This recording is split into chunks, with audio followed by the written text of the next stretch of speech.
मध्य प्रदेश की राजनीति में इस वक्त एक बड़ी और बेहद अहम खबर सामने आई है, जहां बीजेपी के टिकट ऐलान के बाद पार्टी के भीतर ही जबरदस्त विरोध देखने को मिला। दतिया विधानसभा उपचुनाव के लिए बीजेपी ने जैसे ही अपने उम्मीदवार के नाम का ऐलान किया, पूरे इलाके में विरोध प्रदर्शन शुरू हो गया, जो देखते ही देखते हिंसक झड़प में बदल गया। पूर्व गृह मंत्री नरोत्तम मिश्रा को टिकट नहीं मिलने से नाराज उनके समर्थकों ने नेशनल हाईवे 44 पर चक्का जाम कर दिया और हालात इतने बिगड़े कि पुलिस पर पथराव हुआ, जिसमें दतिया के एसपी समेत कई पुलिस अधिकारी घायल हो गए हैं। नमस्कार, आप देख रहे हैं न्यूज़ 18 का डिजिटल प्लेटफॉर्म और मैं हूं आपके साथ जागृति खंतवाल। तो चलिए आपको विस्तार से बताते हैं कि आखिर ये पूरा मामला क्या है। दरअसल मध्य प्रदेश की दतिया विधानसभा सीट पर होने वाले उपचुनाव के लिए बीजेपी ने शुक्रवार को अपने उम्मीदवार की घोषणा की। पार्टी ने वरिष्ठ नेता और पूर्व गृह मंत्री नरोत्तम मिश्रा की जगह आशुतोष तिवारी को अपना आधिकारिक उम्मीदवार बनाया और यही फैसला पूरे विवाद की वजह बन गया। नरोत्तम मिश्रा और उनके समर्थकों को उम्मीद थी कि पार्टी एक बार फिर उन्हें ही उम्मीदवार बनाएगी।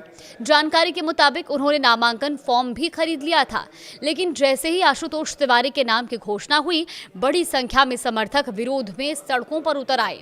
विरोध प्रदर्शन धीरे धीरे उग्र होता गया।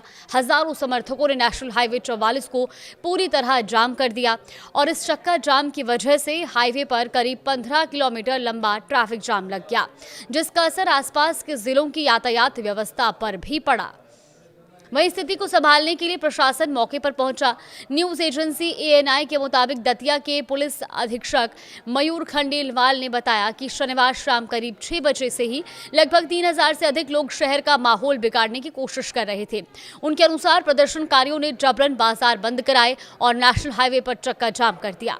एसपी और कलेक्टर ने प्रदर्शनकारियों से कई बार जाम हटाने की अपील की, लेकिन प्रदर्शनकारी नहीं माने और इसके बाद शनिवार तड़के करीब 4 बजे हालात और बिगड़ गए, जब पुलिस ने मुताबिक प्रदर्शनकारियों ने पुलिस टीम पर अचानक पत्थरबाजी शुरू कर दी।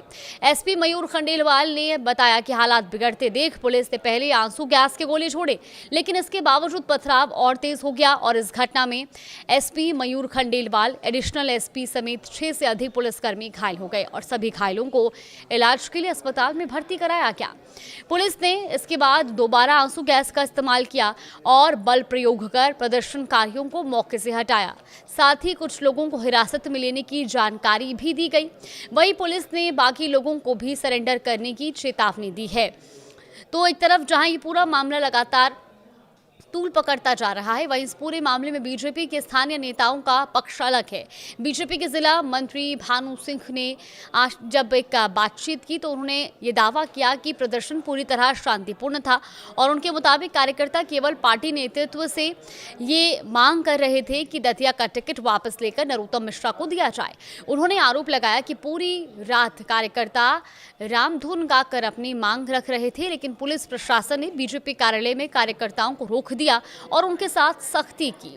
भानु सिंह ने यह भी कहा कि जब तक नरोत्तम मिश्रा को टिकट नहीं दिया जाएगा, तब तक उनका विरोध जारी रहेगा और चक्का जाम भी जारी रखने की बात कही। यानी इस मामले में पुलिस और प्रदर्शनकारियों के दावों में स्पष्ट रूप से अलग अलग पक्ष सामने आए हैं। अब सवाल यह है कि आखिर नरोत्तम मिश्रा के समर्थकों में इतनी नाराजगी क्यों है। दरअसल नरोत्तम मिश्रा लंबे समय तक दतिया की राजनीति का बड़ा चेहरा रहे और मध्य प्रदेश सरकार में गृह मंत्री भी रह चुके हैं। समर्थकों को भरोसा था कि उपचुनाव में पार्टी एक बार फिर उन्हीं पर दांव लगाएगी, लेकिन बीजेपी ने इस बार आशुतोष तिवारी को उम्मीदवार बनाया और इसके बाद कई समर्थकों ने सड़क पर विरोध प्रदर्शन किया। कुछ समर्थक शर्ट उतारकर सड़क पर लेट गए और नाराजगी जताते हुए बीजेपी छोड़ने तक की चेतावनी देने लगे। वहीं टिकट मिलने के बाद आशुतोष तिवारी ने कहा कि नरोत्तम मिश्रा उनके अभिभावक हैं और उन्होंने उनके लिए चुनाव प्रचार करने की बात कही है। अब बात करते हैं कि दतिया में उपचुनाव की नौबत आखिर क्यों आई है। देखिए, साल 2023 के मध्य प्रदेश विधानसभा चुनाव में कांग्रेस के राजेंद्र भारती ने तत्कालीन गृह मंत्री नरोत्तम मिश्रा को 7500 से अधिक वोटों से हराया था, लेकिन 2026 के अप्रैल महीने में दिल्ली की एक अदालत ने राजेंद्र भारती को धोखाधड़ी के एक मामले में 3 साल की सजा सुनाई। सजा मिलने के बाद उनकी विधायकी रद्द हो गई और इसी वजह से दतिया विधानसभा सीट खाली हुई और अब यहां उपचुनाव कराया जा रहा है। निर्वाचन कार्यक्रम के मुताबिक 30 जुलाई को मतदान होगा, जबकि 3 अगस्त को मतगणना के बाद नतीजे घोषित किए जाएंगे। फिलहाल दतिया में हालात सामान्य करने की कोशिश जारी है। पुलिस कार्रवाई भी चल रही है, तो वहीं बीजेपी के भीतर टिकट को लेकर उठे असंतोष ने चुनाव से पहले पार्टी के सामने एक बड़ी चुनौती खड़ी कर दी है। अब सबसे बड़ा सवाल यही है कि क्या पार्टी अपने नाराज कार्यकर्ताओं को मना पाएगी या फिर ये नाराजगी उपचुनाव के नतीजों पर भी असर डालेगी। इसी पर आगे भी हमारी नजर बनी हुई है।